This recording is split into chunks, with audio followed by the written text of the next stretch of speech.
मैं ओपी चौधरी ईश्वर की शपथ लेता हूं कि मैं विधि द्वारा स्थापित भारत के संविधान के प्रति सच्ची श्रद्धा और निष्ठा रखूंगा।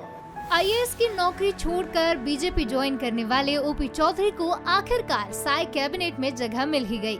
ओपी ने पहली बार रायगढ़ से रिकॉर्ड मतों से चुनाव जीता है। मंत्री पद की शपथ लेने के बाद बंसल न्यूज पर ओपी चौधरी ने अपने संघर्ष के बारे में खास बातचीत की। देखिए, मैं एक सामान्य परिवार में गांव में पैदा हुआ और अपने 18 साल की उम्र तक बाइन गांव में ही रायगढ़ जिले के रहा मैं, और 7.5 साल का था तब पिताजी का निधन हो गया था।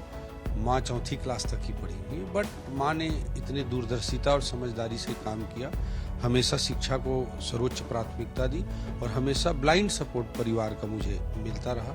और उसके कारण मैं 12वीं के बाद मेरे को अनुकंपा की सरकारी नौकरी भी मिल रही थी। घर की स्थितियां भी बहुत अच्छी नहीं थी, उसके बावजूद भी मैं वो सब छोड़ करके आईएएस की तैयारी के लिए गया और एक बड़ा रिस्क उस समय भी लिया था।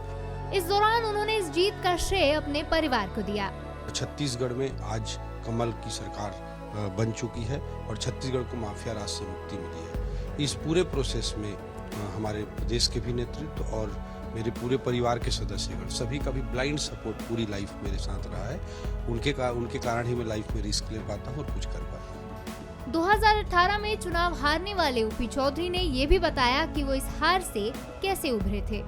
निश्चित रूप से राजनीति में जब आते हैं तो आपको सरकार के साथ काम करने के अलावा विपक्ष में भी काम करना पड़ सकता है। चुनाव जीत करके काम करने के अलावा चुनाव हार कर भी काम करना पड़ सकता है। राजनीति के अनिवार्य हिस्से हैं और इसको मैं बहुत भली भांति समझता था। और ओपी चौधरी ने आगे कहा कि उन्हें जो भी विभाग दिया जाएगा वो पूरी ईमानदारी से उस पर काम करेंगे। छत्तीसगढ़ में कैबिनेट मंत्री के रूप में जो भूमिका तय करेगी पार्टी, उस पर भी मैं पूरी तरह से 100% देते हुए ईमानदारी के साथ उसको भी निभाऊंगा। जो भी विभाग मुझे दिया जाएगा उस पर अच्छा काम करूंगा। इसके अलावा ओपी चौधरी ने ये भी कहा कि चाणक्य की एक बात से प्रभावित होकर उन्होंने कलेक्टर की नौकरी छोड़ी थी।